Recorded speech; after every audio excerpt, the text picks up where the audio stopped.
Okay. Good afternoon, everybody.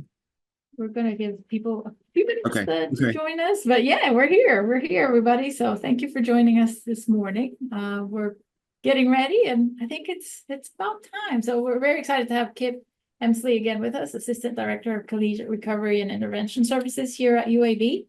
And we're glad to see some of you joining us here on Zoom and some on Facebook. And just while we give people a few more minutes to jump on our webinar, just a couple of housekeeping items. You're able to submit your questions through the Q&A section here or through the comment section on Facebook. And just for you to know, if you're not able to see the whole webinar today or right now, you're able to go back and view it at your convenience on Facebook, invite your student, other family members, and then we will post it on our website, uab.edu/families, within the next couple of days with captions. So without further ado, Kit, take it away. All right. Thank you very much, Carmen. As Carmen said, my name is Kit Emsley, and I'm the Assistant Director of Collegiate Recovery and Intervention Services. What that title really means is that I run a resource here at UAB called the Collegiate Recovery Community. And what that is a resource and support service for students that are working on their relationship to substance use, mental health, really anything that might create barriers to their success while they're here at UAB. And I will talk a little bit more about how we do that as we get into my presentation this morning, but I'm glad, or this afternoon rather. But I'm glad to have you all here, and I'm going to jump right into it. So, yeah, as I mentioned, I run the Collegiate Recovery Community. You may wonder, how common is this resource? How widely is it used, and why is it necessary? So Collegiate Recovery has been around since the early 1980s or so. It started at a handful of colleges in the US and now has expanded to include over 200 universities and colleges internationally. So not just in the US, but also in Canada and in the UK. So it is a growing field. It's relatively new within the realm of student affairs compared to some other services that we offer at UAB, but it is growing. We've been around at UAB since 2016. And I came into this role in January of 2022. But I would want to start with giving you some information about substance use and recovery and why that's important in collegiate contexts. I'll then go on to talk about various ways that you can potentially identify a substance use concern in a student or a peer, and then how to connect them with resources if a concern is indeed present. So why we have collegiate recovery is that statistically speaking, on a national level, as many as 1 in 5 college students traditionally aged, that is 18 to 24, will meet at least one of the clinical criteria for a substance use disorder at some point during their college journey. I know that statistic may sound kind of alarming. What that really means is that there are several clinical criteria that are used to identify a substance use disorder. But meeting one or more of those criteria at some point does not necessarily qualify someone as having a substance use disorder. It just maybe means that their relationship with substance use is not ideal, not exactly where they would want it to be.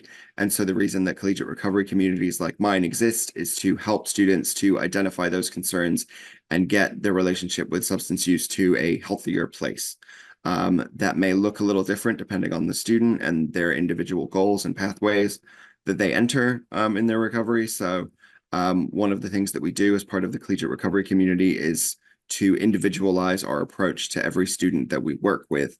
Anytime a student expresses interest in being part of our community, I do meet with them one-on-one and talk about what their concerns are, what their personal goals are, what their professional goals are, and what their academic goals are, and then talk with them about how the CRC, Collegiate Recovery Community, can help them to achieve those goals. Studies have shown that students who have collegiate recovery supports have access to resources like mine. They achieve stable recovery. That is, that their relationship with substances is consistently healthy and where they would want it to be about 15 years sooner than those who don't have those supports available. And, not to be too heavy about it, but part of the reason why these resources exist is that substance use is obviously a huge problem in this country nationwide. And in the 12-month period ending in May of last year, 109,802 Americans died of causes related to substance use. So it's very important that we get students who may be presenting a concern connected with resources to make sure that their relationship with substance use is improved at an early stage to prevent them ever getting to the point where, they might be in any kind of um, at any kind of risk. So how do we know that someone might be showing the signs of a substance use concern? Well, we have kind of five major ways that we look for, and those are, the biggest potential signs that someone might have a concern with substance use. We think it's very important that all students know what these signs may be, because it may be that, a student never uses our services or never has need of our services the entire time that they're at UAB. And we certainly, we hope for that. We hope that they never need to use our services, but we also don't know who they might be friends with, who they might meet, who may, in fact, manifest signs of a substance use concern. So we want all students to be aware of our services so that they can refer their peers or colleagues to us if the need does exist. So to go into those big five potential signs of a substance use concern, the first and most obvious is withdrawal symptoms. There are many ways that withdrawal shows up. Like some of the more obvious kind of stereotypical ones are like sweating, shaking, itching. There are physical signs. There are also signs related to their emotional and cognitive functions, so inability to concentrate, mood swings, irritability, being kind of reclusive, withdrawing or isolating from their peers. All of those things are potential signs that they may be, without a substance that they may have become kind of somewhat dependent on. An interesting fact, one that I think is particularly useful or a reality check for students, is that hangovers and other ill effects of substance use are actually a minor form of withdrawal. So we know that hangovers, headaches are caused by dehydration, but it is also a fact that like dependency on substances because of receptors in the brain that are stimulated by substance use can occur very, very quickly. That is not to say that we're talking about like full-fledged addiction, but once the brain kind of gets used to a substance being taken in by the body and gets, a positive stimulation from that substance, the brain very quickly learns to sort of say like, oh, this is something that's coming in and it's good. And then you take it away and the brain goes, oh, why did you take the good thing away? And very quickly we see kind of adverse effects like hangovers, general malaise, or negative physical, mental, and emotional effects happening, as soon as, the next day. So that's something to be aware of. Another sign that someone might be developing a concerning relationship with substance use is that they may be aware that they need to limit their use, and they may set various rules for themselves to attempt to do that. Examples might be that they will only engage in drinking or substance use on weekends, or once they've achieved all of their goals for the week with assignments and stuff, or they may change the substances that they are using. That may mean, like cutting out hard liquor, only drinking beer, or, drinking a certain amount before going out to limit the amount of money that they spend. These rules can look very different from person to person. The thing that's kind of important and the thing that we like to be aware of is if they are setting these rules for themselves and then consistently unable to keep to them, so that they're making changes to try and improve their relationship to substance use, but then they find that changing those rules doesn't actually make the positive change that they're trying to make. A third thing that we look out for is, are they sacrificing activities, things that they previously enjoyed? Are they no longer engaging in those for the sake of obtaining, using, or recovering from the effects of using substances? So, students may be involved in student organizations or sports teams, and they may, stop showing up for those things because they are isolating because of substance use or recovering from the effects of substance use. They may miss practices or meetings. Similarly, we see role fulfillment failure. Please excuse my cat. We may see role fulfillment failure such as, not meeting expectations in terms of schoolwork, again, commitments to student organizations or other responsibilities that they've taken on.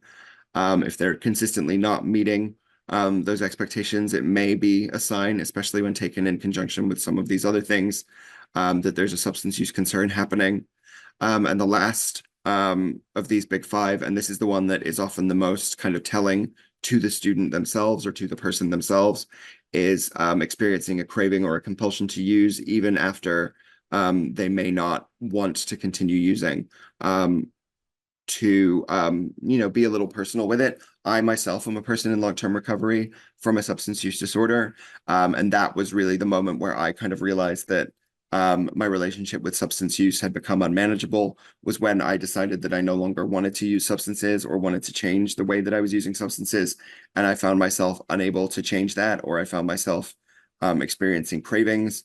That was the moment where it became very kind of apparent to me that there was an issue happening.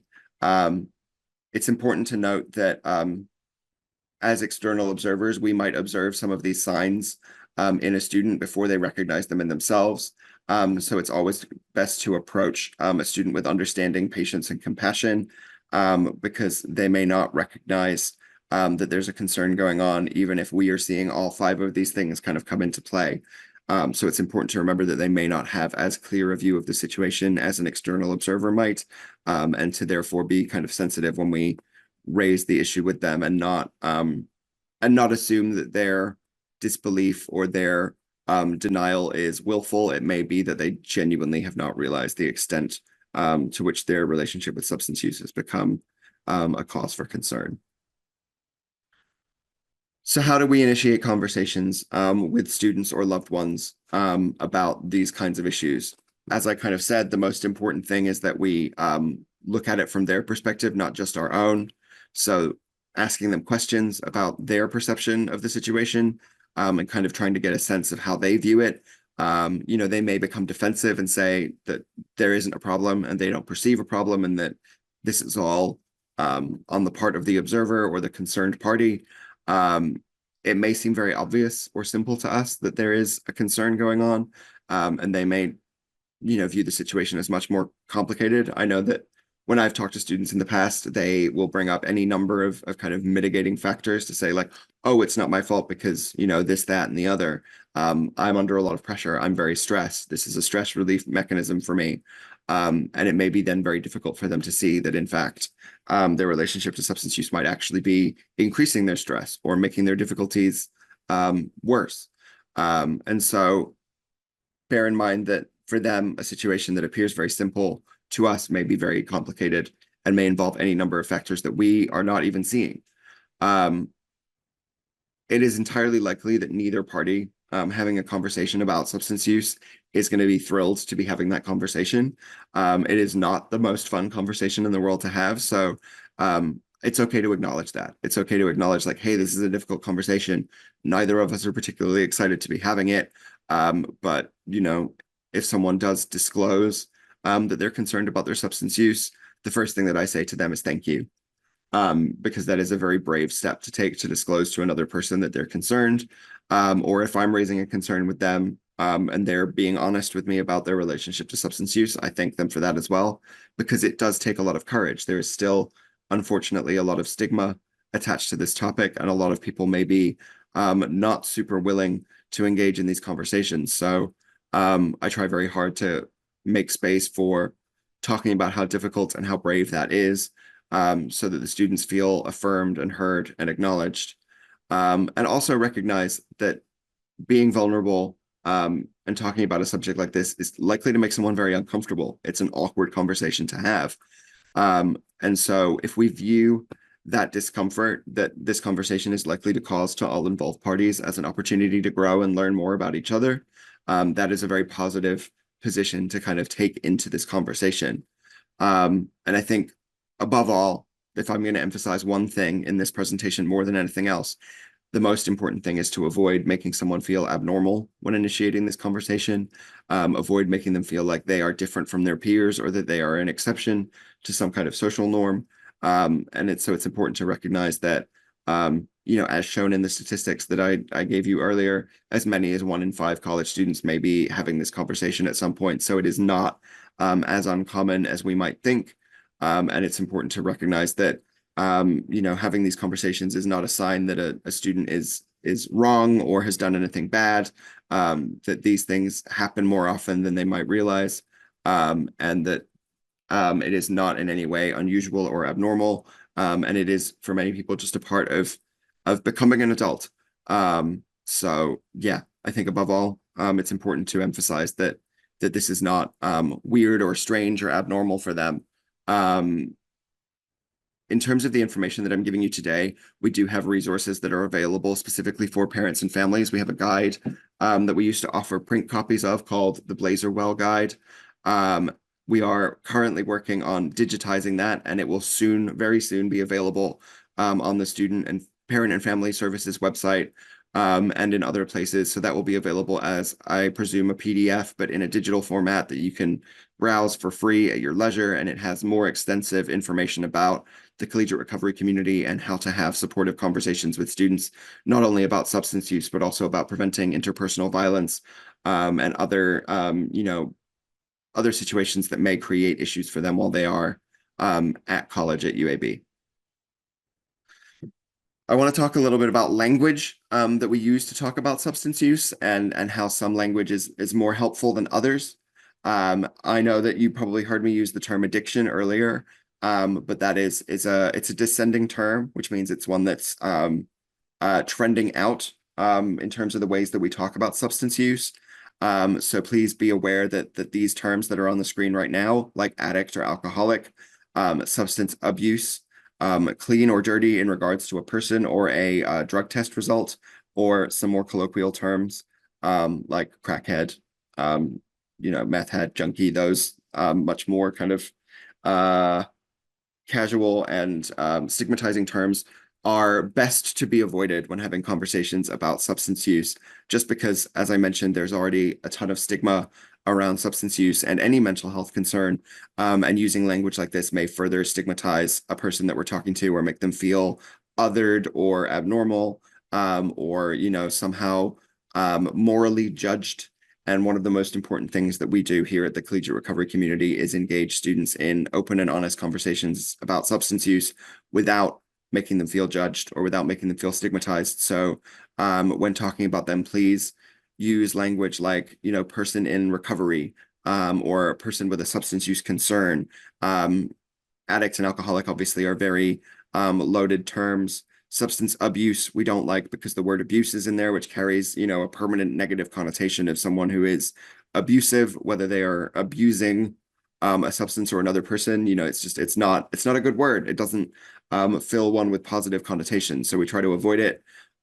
Clean and dirty, I think, kind of stands for itself. Saying someone is clean of drugs or that their drug test result came back clean implies that if the result were different, that they would be considered dirty, which is stigmatizing. So we try to avoid that. And I don't think I really need to explain why terms like junkie are appropriate for a conversation about substance use. So yeah, be aware that these terms may in fact put someone in an oppositional state of mind where they don't want to listen to what you're saying because they perceive themselves as being judged or stigmatized, or having some kind of moral shortcoming because of language like this. I'm aware that addict and alcoholic are terms that people might self-identify with, particularly in the context of 12-step programs like Alcoholics Anonymous. Something that's important to remember there is that is very context specific. And that is a choice that someone makes when they're in one of those contexts. So even if you hear someone self-identify as an addict or an alcoholic, that does not give you sort of carte blanche permission to identify them as such. I, for instance, came up in a 12-step program, so I might self-identify as an alcoholic, but that doesn't mean that I want, my friends out in the world to be introducing me to new people as like, this is my friend Kit, they're an alcoholic. It's not really like a good conversation starter. If I choose to talk about my recovery, I would choose the language that I use to describe myself. So be aware that even if someone is identifying with that term, that doesn't necessarily mean that it's always applicable. So a little bit more about the collegiate recovery community itself. I mentioned that we're a resource for students who are working on their relationship to substance use, to mental health, or to other things that might create barriers to their success. The way that we do that is by connecting students with a community of peers who have had similar experiences or are making similar healthy choices regarding substance use and mental health.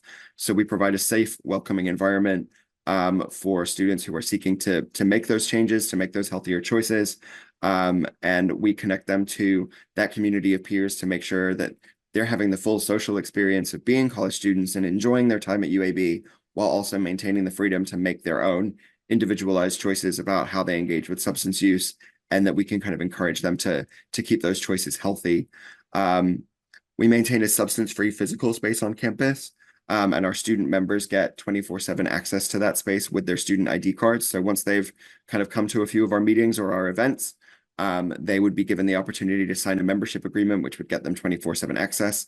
What that really means is that they always have a safe space that they can occupy on campus. So if they find themselves in a situation, maybe they're in their dorm and their roommate has friends over and there's alcohol being consumed or substances being consumed, and they're like, "Ooh, I don't really want to be here right now." They want to know that they have a place where they can go to study or just relax, that feels safe and is away from that. Or they might find themselves at a party and be like, you know what, I actually like don't really feel up to being here. They could come to the CRC even when myself or our other staff are not there, and just have a place to go and just chill. So we maintain that for that reason. It's also worth mentioning that our events and our space is always substance free. Students are not permitted to bring alcohol or substances used not as prescribed into that space, nor are they permitted to enter that space or our events while under the influence of substances. That being said, our students may engage in different pathways of recovery. Not all of our students are necessarily engaged in complete abstinence from all substances. It really depends on the personal goals that they're setting and what they've discussed with me.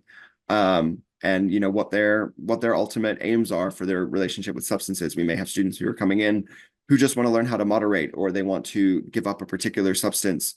Like they may not want to use cannabis anymore, but they may want to be able to have the occasional glass of wine at a wedding or something.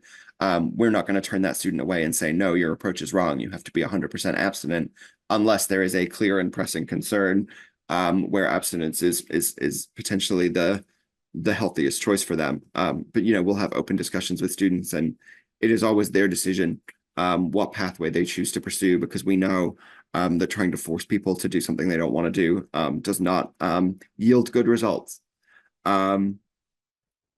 So one of the ways that we support students is by offering all recovery meetings in our space. Those happen weekly, at least once a week. These meetings are non-denominational. They do follow a similar format to 12-step meetings for those of you that may have experienced those contexts, but they embrace individual approaches. So as I said, not all of our students are going to have the same approach to changing their relationship to substance use. Some may be in abstinence-based recovery and others may not.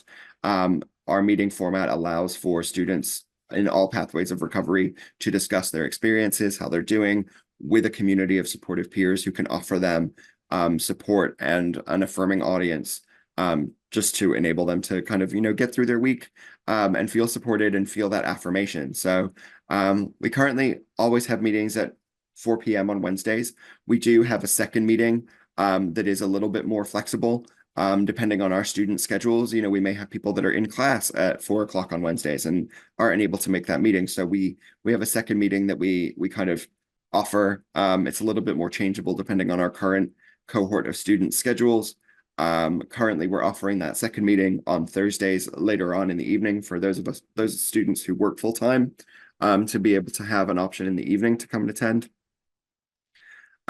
Students are invited to observe or participate. If they are interested or curious about the CRC, but don't necessarily know if they want to be involved, they can come and just sit in and observe and don't have to share, don't have to get directly involved. We will, of course, invite them to do so, but they're not obligated to.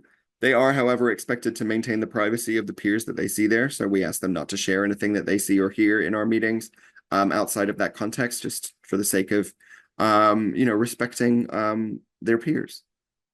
But the All Recovery Meeting is kind of one of our staple programs that we offer every semester and even throughout the summer. So As I've mentioned, there are multiple pathways of recovery that we embrace at the CRC. The first and kind of most well-known of those is abstinence-based, like we see in 12-step recovery. So someone in abstinence-based recovery is someone who completely gives up substance use, having decided that they cannot use substances without that unmanageability coming into play.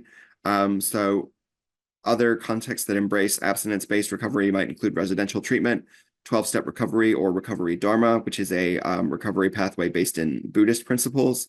Moderation, this one kind of speaks for itself. So someone who moderates might successfully be able to change their habits to the point that they can use substances in healthy, small quantities or less frequently without experiencing the negative consequences or unmanageability. There are other pathways of recovery that support moderation. Smart recovery is one. Smart recovery is interesting in that it invites its participants to engage in abstinence-based recovery for at least a year and then kind of see how they feel and maybe explore whether they can moderate after a year has gone by. But in the CRC, we encourage students to follow whatever pathway feels correct for them. Some people may use therapy to try and improve their relationships to substance use without engaging in a recovery pathway that's structured like 12-step recovery dharma or smart recovery. And some may do it kind of under their own steam using self-help techniques. And then the last of the pathways, the three major pathways that we embrace is called harm reduction. And what that means is that we engage directly with people who are still using substances and equip them with the knowledge and tools to reduce harm, to reduce the damage that they might do to themselves through their relationship with substance use. That sounds very uh, that sounds very scary when we say like to keep them alive, but there are a lot of things that qualify as harm reduction. So naloxone, which is an opioid overdose reversal medication, is one example. Fentanyl testing strips, which are used to test substances for fentanyl, which can be fatal when taken. Medication-assisted recovery, so things you may have heard of like methadone or Suboxone, and overdose prevention. Those are all examples of harm reduction, but also, like safe alcohol education, teaching students to eat before they drink or not to mix different kinds of alcohol or not to mix alcohol with certain other medications or substances. These are all harm reduction techniques. It's all about just like reducing the risk and making sure that students are being safe if they are going to engage in substance use. An important thing to note is that the collegiate recovery community views all of the above as legitimate and valid pathways in recovery. And it's really all about meeting students where they are and making sure that we are there to help and support them, whatever their chosen pathway is. It is not for us to dictate how students should be pursuing their recovery. We may engage in some more strenuous interventions if someone has like a clear and present concern that is high risk. But for the most part, we let students kind of lead with what they want to achieve and support them in doing so. There are other resources that are available for students who are working on their relationship to substance use and mental health. The CRC is actually a subset of student counseling services, so it's very easy for us to connect students with counselors and other interventions like that. We also have the Office of Student Assistance and Support, which offers a range of supports for students not limited to mental, behavioral health, and substance use. Community standards and student accountability, which is our conduct office. They may be the ones to reach out to students if they are found to be in violation of campus alcohol or substance policies. For instance, having alcohol in their dorms or being caught with other substances on campus. They may sometimes connect a student to us if they think a substance use concern is present and it's not just like a one-off where they got caught doing something they shouldn't have, but there's no kind of obvious concern. We do offer online resources like eCheckup to Go. That is an online anonymous self-assessment tool that students can use to kind of assess their relationship to alcohol or cannabis to see, where they fall in relation to national statistics or others on campus. And they can kind of use that to determine like whether they want to pursue other interventions or other resources like the CRC.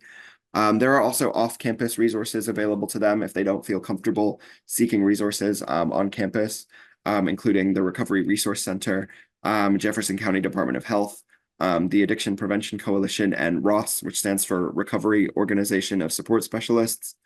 And the CRC itself also holds a range of events throughout the year.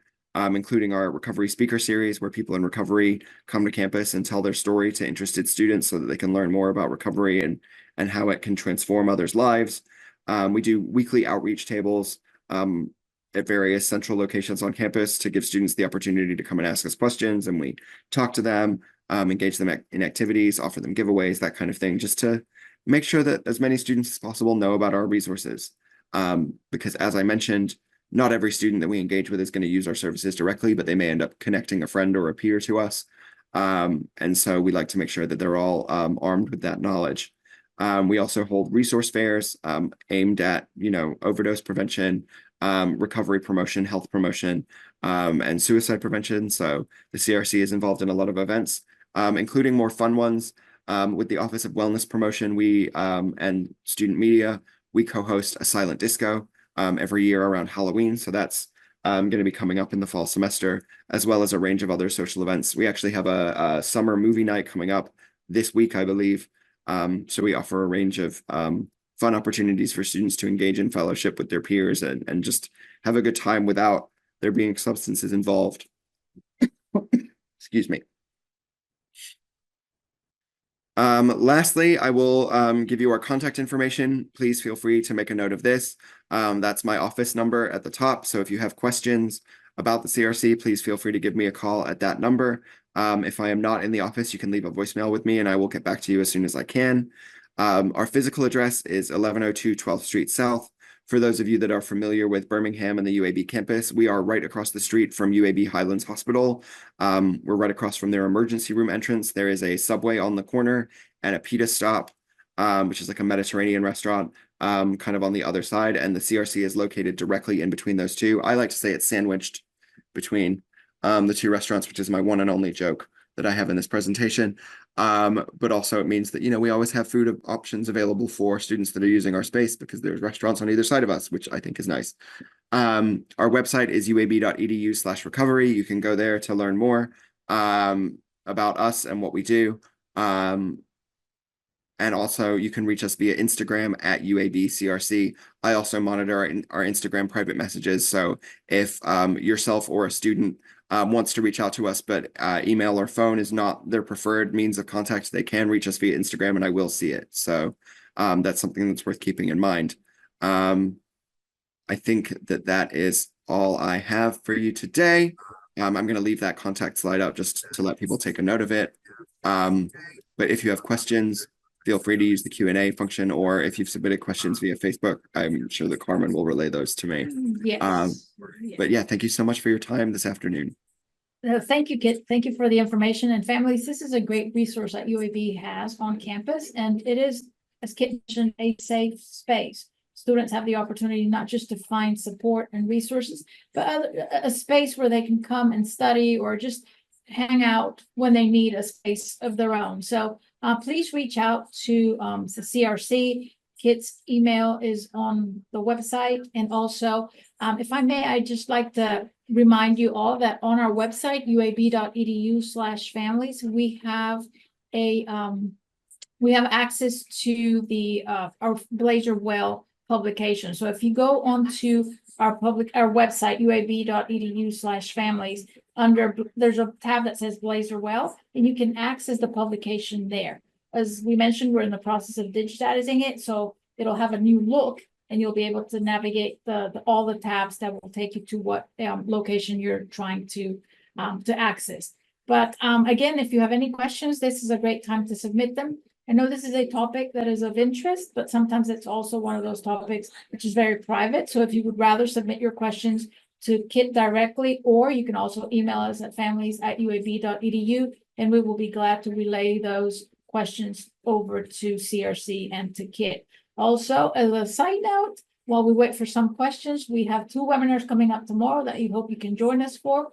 One is student counseling services, and that'll be tomorrow at 12. And then tomorrow at 2, we have wellness promotion. So wellness promotion, CRC, and student counseling services kind of all work together to support student well-being. And so us, UAB being a health promoting university, is something we take very seriously as well. So please, we invite you to look at the publication, contact Kit, CRC, counseling services if you need any help. Also, on our website, there is a tab that says Care Button. If at any point you feel your student needs some type of support, you're worried about your student, please use that tab, and that'll go directly to student assistance and support, and your student will receive the support they need. You can reach out also by phone, but don't ever hesitate to reach out to us if we can support you and your student. This is a wonderful experience, new college experience that you're all beginning, so we're here for you. So, Kit, we don't have any questions at this time, but we really appreciate your time, and we thank everybody who has joined us. And again, if you want to submit your questions, do so without hesitation. We're here to help you. So we wish everybody a great rest of your afternoon, and we hope to see you at the webinars tomorrow. Thank you.